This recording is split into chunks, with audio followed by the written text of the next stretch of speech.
Hi. Have you ever experienced a situation when somebody with a high status was mad at you?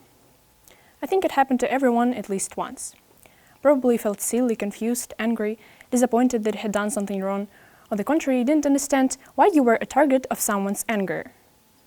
You sought support in the eyes of others, and you wanted to make an excuse of your actions, which were actually normal for you, but you failed to change the situation. I had such an experience too. A few months ago, my head teacher encouraged our class to take part in a language competition, but just a few people agreed to participate. She perceived that my classmates didn't want to participate because of their foolery. And I said, "What is the nonsense here?" Because my classmates have a low level of English, therefore they were afraid to try their hand at something new. Then she told me, "Well, of course, she solves everything here, and I think once in a while she's the main person here." After she went out blaming me for lots of things which I had not done, claiming that I was always dissatisfied with something and criticized everything. I felt devastated and depressed, crying and laughing at the same time. I and my classmates were confused and tried not to make any movement. I couldn't say a word and felt like a victim about to be attacked by a predator.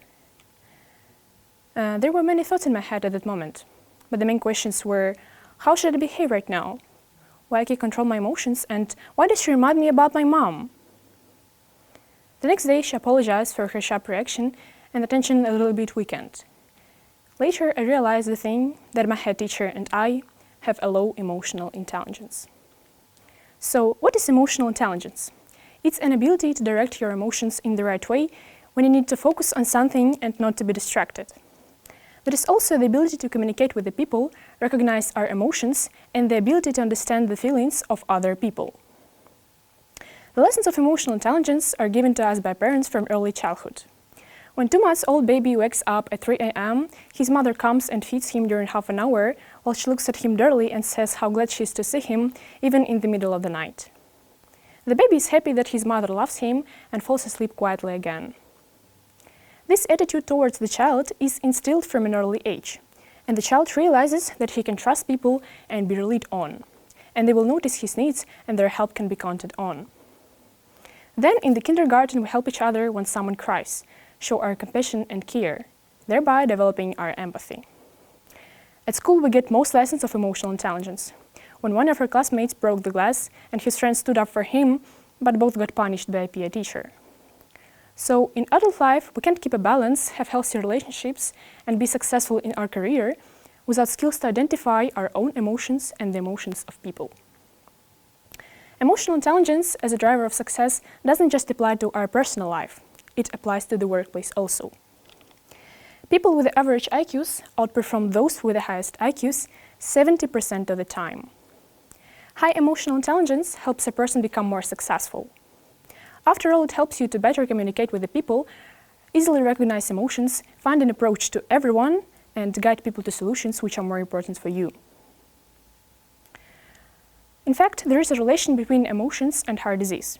People who often get stressed at work at least once a month have a risk to take heart disease at the age of 50 or even earlier. But people who were seriously ill and not stressed and optimistic about further treatment lived on average 4 years longer than those who were stressed and had almost no support. So there are some ideas on how to control your emotions in several stages. When you have a stressful situation, at first you should label your emotion. What do you feel now? Are you nervous? Do you feel disappointed? Are you sad? Sometimes anger masks our real emotions like shame, embarrassment, frustration, and it's really important what's going on inside of you. Labeling how you feel can help you to take careful notes of those feelings are likely to affect your decisions. Then, reframe your thoughts. Your emotions affect the way you perceive events. If you feel anxious and your mother comes after a school parent meeting and says you to walk up to her, you might assume that she's going to quarrel you for bad grades. Or however, when you're feeling happy at the same situation, your first thought might be that you're going to be praised for your progress. So consider the emotional filter you're looking at the world through. Then reframe your thoughts to develop a more realistic view.